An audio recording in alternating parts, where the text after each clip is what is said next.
مولاي صل وسلم دائما أبدا على حبيبك خير الخلق كلهم مولاي صل وسلم.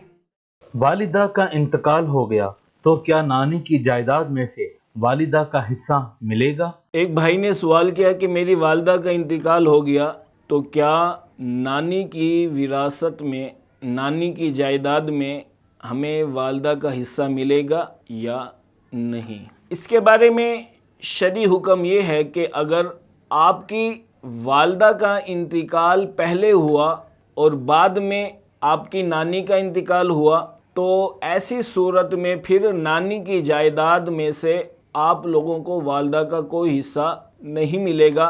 لیکن اگر وراثت کی تقسیم کے وقت ورثاء جو ہیں وہ اپنی رضامندی سے کچھ دیں آپ لوگوں کو تو یہ ان کے لیے بہتر اور مستحب ہے. اللہ تبارک و تعالی نے ارشاد فرمایا وَإِذَا حَضَرَ الْقِسْمَةَ أُولُو الْقُرْبَى وَالْيَتَامَى وَالْمَسَاكِينِ فَارْزُقُوهُم مِّنْهُ وَقُولُوا لَهُمْ قَوْلًا مَّعْرُوفًا کہ اگر وراثت کی تقسیم کے وقت قریبی رشتہ دار آ جائیں، یتیم آ جائیں، مسکین آ جائیں تو انہیں کچھ تھوڑا بہت دو اور ان سے اچھی بات کہو.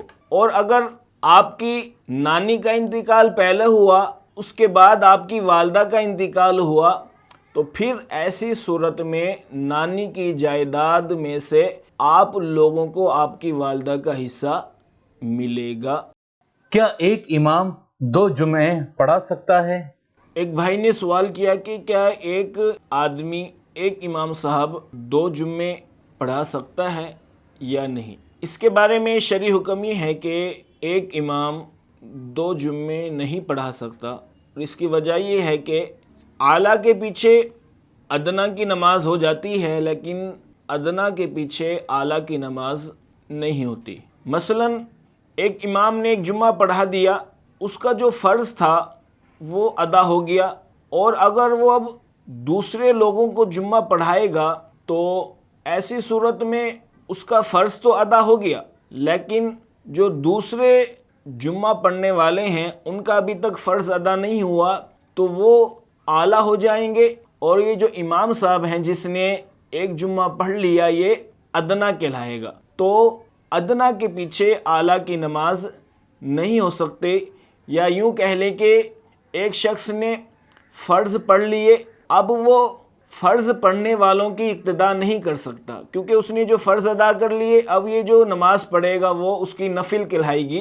تو فرض والے کے پیچھے نفل والے کی نماز ہو سکتی ہے لیکن نفل والے کے پیچھے فرض والوں کی نماز نہیں ہوگی.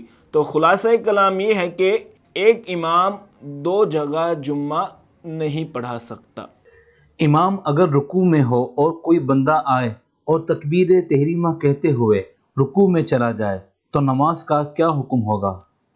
امام اگر رکوع میں ہو اور کوئی بندہ آئے تکبیر تحریمہ کہتے ہوئے سیدھا وہ رکوع میں چلا جائے، جو اس کا قیام تھا وہ رہ گیا تو اب اس کی نماز کا کیا حکم ہے؟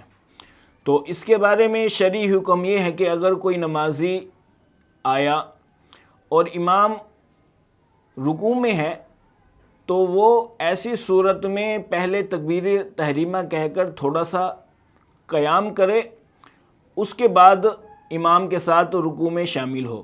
اگر اس نے قیام نہیں کیا تو اس کا فرض رہ جائے گا، اور اگر فرض رہ گیا تو پھر اس کی نماز بھی نہیں ہوگی. تو خلاصہ کلام یہ ہے کہ ایسی صورت میں نمازی پہلے تکبیر تحریمہ کے بعد تھوڑا سا قیام کرے، اس کے بعد امام صاحب کے ساتھ رکوع میں شامل ہو.